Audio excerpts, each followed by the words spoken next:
Bark mirror emperor लो Feng को life और death battle की खुली चुनौती देता है। वह एंसेस्ट्रल गॉड सीक्रेट रीजन में बिना किसी मदद के असली युद्ध चाहता है। सबको लगता है कि लो फेंग मना करेगा, लेकिन वह निडर होकर चुनौती स्वीकार कर लेता है। लो फेंग ऐलान करता है कि वह किसी भी अनडाइन की चुनौती से पीछे नहीं हटेगा। पूरी एंसेस्ट्रल गॉड स्कूल और ब्रह्मांड में हंगामा मच जाता है। कई यूनिवर्स नाइट्स उसे अहंकारी और लापरवाह मानते हैं। लो फेंग इसे अपनी योग्यता साबित करने का मौका समझता है। वह जीत के प्रति पूरी तरह आश्वस्त है और युद्ध की तैयारी करता है।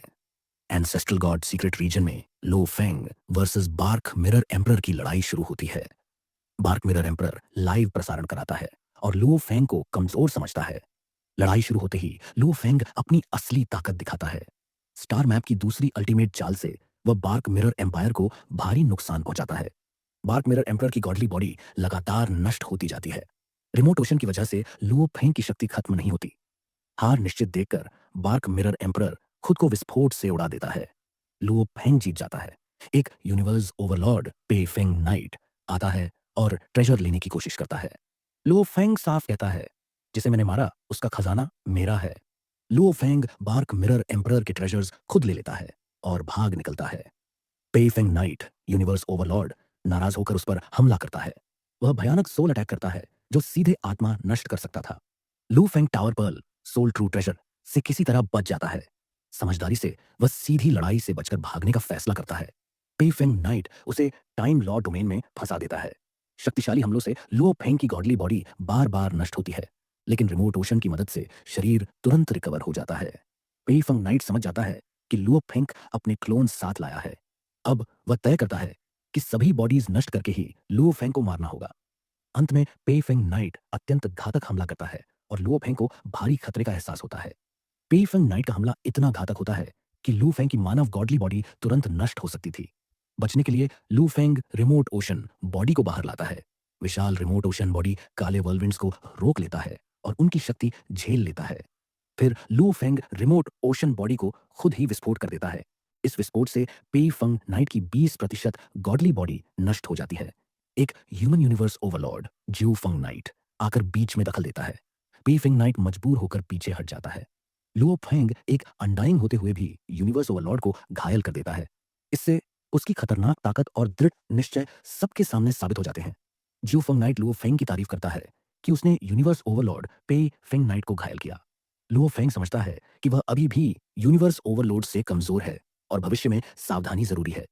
वह अपने असली Trump cards ancient boat Galaxy domain छुपा कर रखता है।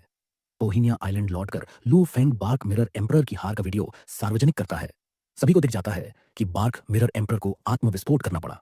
पूरी एंसेस्ट्रल गॉड स्कूल और ब्रह्मांड में हड़कंप मच जाता है।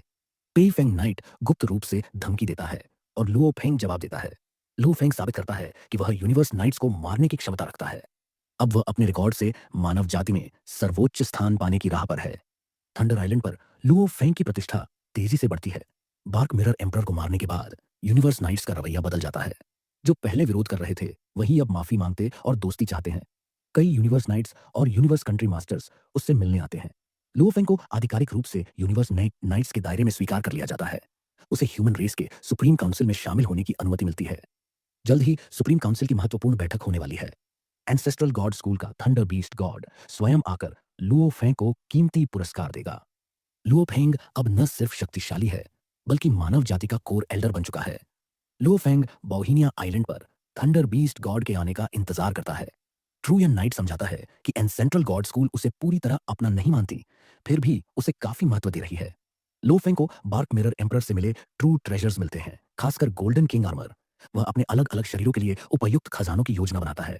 11 दिन बाद बोहिनिया आइलैंड पर अत्यंत भयानक शक्ति प्रकट होती है।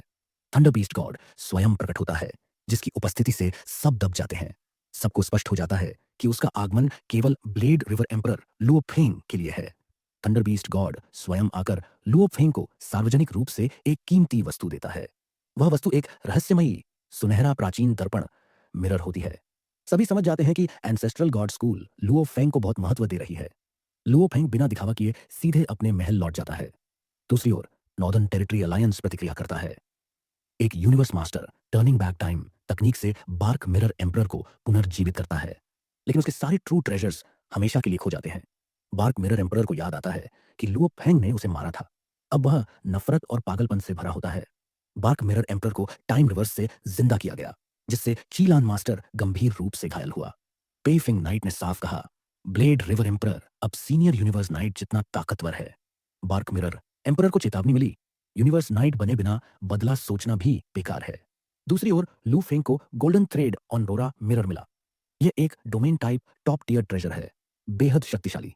इस ट्रेजर से लुओ फंग दुश्मनों को दबा सकता है, बांध सकता है या सुरक्षित भाग सकता है। तभी चामन, लीली और थाउजेंड रेन एम्परर आते हैं और कहते हैं, लुओ फंग इस बार तुम बड़ी मुसीबत में फंस गए हो। पार्क मिरर एम्परर जिंदा किया गया और उसने जानबूझकर अफवाह फैलाई। उसने कहा कि लू फेंग के पास सोल टाइप ट्रू ट्रेजर और फ्लाइंग पैलेस ट्रू ट्रेजर है। यह बात फैलते ही यूनिवर्स ओवरलॉर्ड्स की नजर लुओ फेंग पर पड़ गई। सब मानने लगे कि लुओ फेंग के पास 6 से ज्यादा ट्रू ट्रेजर्स हैं।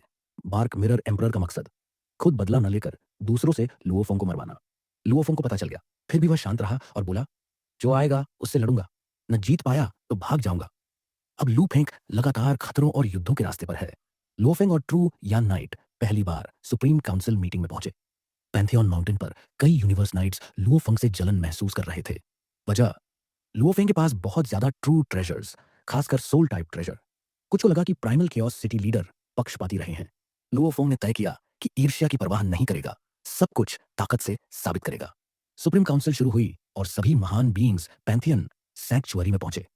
लुओफंग को सेकेंडरी यूनिवर्स नाइट स्तर की सीट मिली, उसकी नई हैसियत का सबूत। सुप्रीम काउंसिल में खुलासा हुआ कि प्राइमल कैओस सिटी लीडर ने लू फेक को सोल टाइप ट्रू ट्रेजर नहीं दिया था। शिवू विंग्स छोड़कर बाकी ट्रेजर्स उसे लक एंड इनहेरिटेंस से मिले थे। यूनिवर्स मास्टर्स ने साफ कहा, किसे ट्रेजर देना है यह उनका अधिकार है। फिर असली मुद्दा बताया गया, ओरिजिनल स्टार बहुत जल्द खुलने वाला है। 10,061 ओरिजिनल स्टार्स हैं जहां भारी खतरा है, लेकिन ट्रू ट्रेजर्स मिलने की सबसे बड़ी संभावना भी। हर रेस इसमें उतरेगी और यूनिवर्स मास्टर्स तक मर सकते हैं। ह्यूमन रेस ने तय किया, 10 साल तैयारी करके ओरिजिनल स्टार में प्रवेश किया जाएगा। लुओफंग समझ गया, अब वह सिर्फ टैलेंट नहीं बल्कि ह्यूमन रेस का कोर कंट्रीब्यूटर है।